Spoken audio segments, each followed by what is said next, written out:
guys, I actually happen to have just got back from the hairdressers, so I thought it was worth mentioning. I have a fresh blonde, just the very top section I had done again because it had kind of more dark tones in it, and it still does have some, but you know, I can make my peace with it. I'll have it done again in a few weeks, probably 6 to 8 weeks, and yeah, but I'm happier with it now because it did feel like slightly kind of dark and then light, and I think it's a little bit better now. And she also cut it so those very heavy layers that I had are a lot more blended, so I'm interested to see what happens when I style it for myself. But yeah, back from the hairdressers, and I decided that I have maybe a half an hour window where I could film something before I go and kick up the kids. What's wrong with me today? Before I pick up the children. So I decided that I would do a review of this bag because it's been something that has been asked for a really long time.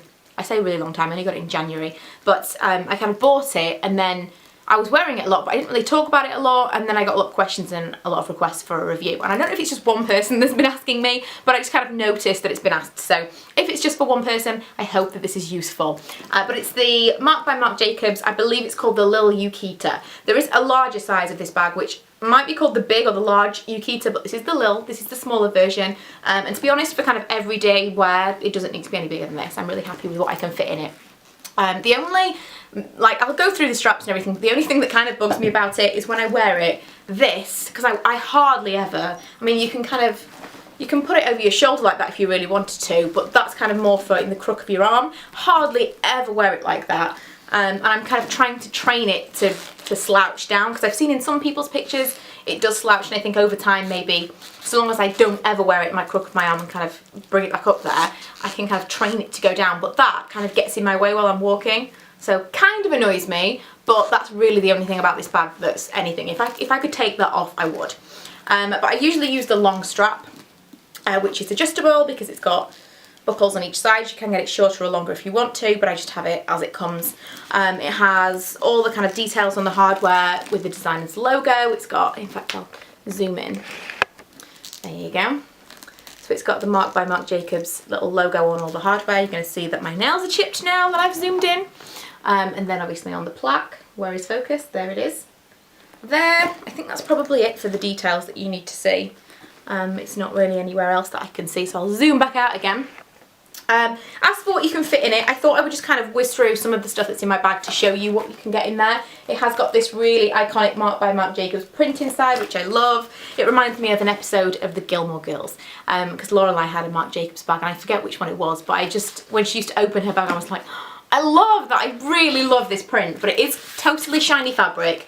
And one of the first times I wore it, I got lipstick on this because I had swatches of lipstick on my hand, as you do, and I got a big pink smudge across it, and I didn't actually go out of my way to clean it off, but it doesn't seem to still be there. But there are just kind of little, you know, dirty marks and stuff, which it's kind of annoying. I wish, I don't know, on the one hand I wish it was a darker interior and it wouldn't pick up kind of marks and stuff like that, but I also really like this contrasting interior, and it makes it easy to find things, because if it was all black interior, we've all been there trying to find our car keys and stuff. So it has one pocket here that I keep my makeup and stuff in, a zip pocket, and then on the other side it has two little pockets that I don't really use anything for. You can't really see those, can you? There they are.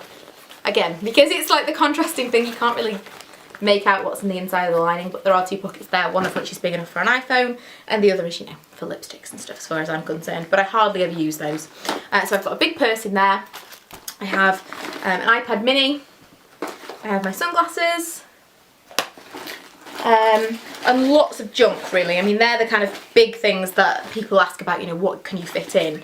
Those things can fit in there. I have my keys. Ta-da.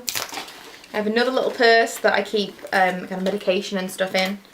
And I also have medication just rolling around my bag because I'm not good at keeping things neat. This is a little Rebecca Minkoff pouch that I keep headphones in. You know, cars and toys and stuff.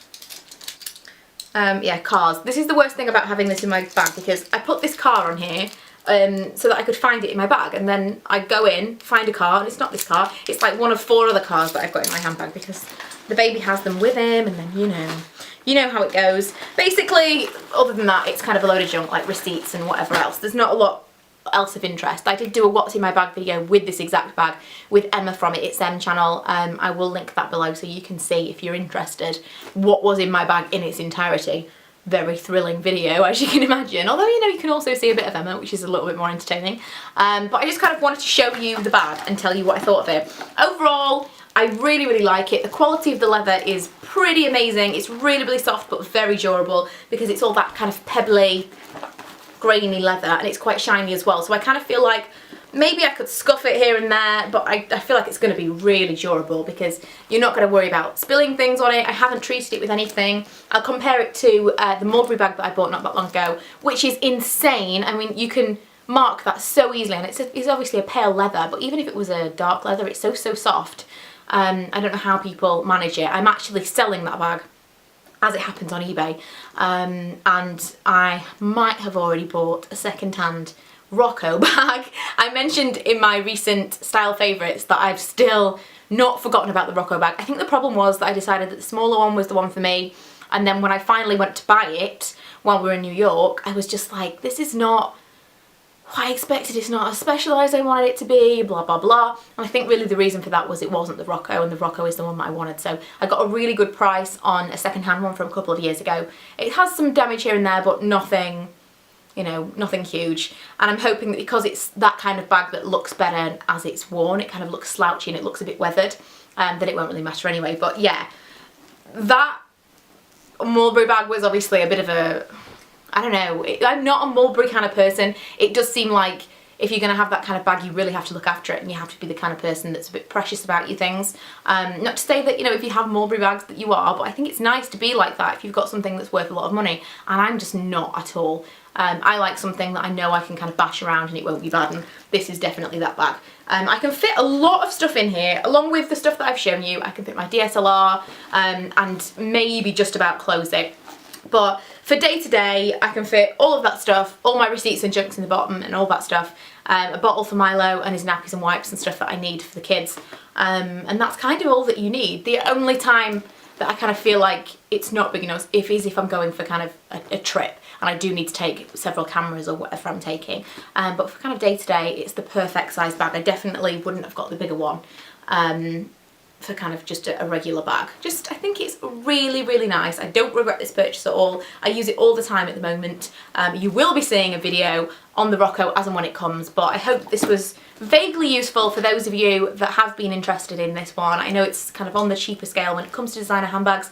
Marc by Marc Jacobs is definitely kind of on the lower end of the spectrum. I did buy mine in the US, which is cheaper, although with sales tax, when you look on kind of American websites, things seem to be considerably cheaper, but they add sales tax on top of that. So it's not as cheap as you will see, say, on a Nordstrom's or a Barney's website. The tax is added on top of that price you see, the listed price. But it's still cheaper. I think I still saved about £100 buying it in America versus buying it here. So if you are thinking of buying one and you happen to be going there, I definitely say buy it then.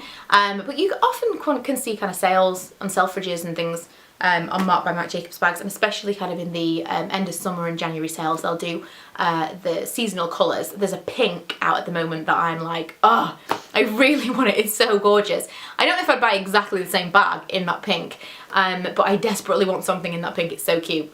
But yeah, overall, very, very happy with it. Would definitely buy something else from the brand again, and would definitely recommend that bag, especially in black. I just think it's timeless. It's not kind of a funky, trendy kind of shape or anything. It's very classic, and if you're kind of thinking of splashing out on one bag, I think it kind of does it all. You could use it for a night out. It's not too big. You can use it for day to day, and it still fits everything in it. So yeah, I'll leave links and things below. If you've got any questions, please feel free to ask them, and I will answer them as best I can, and I will see you guys in my next video.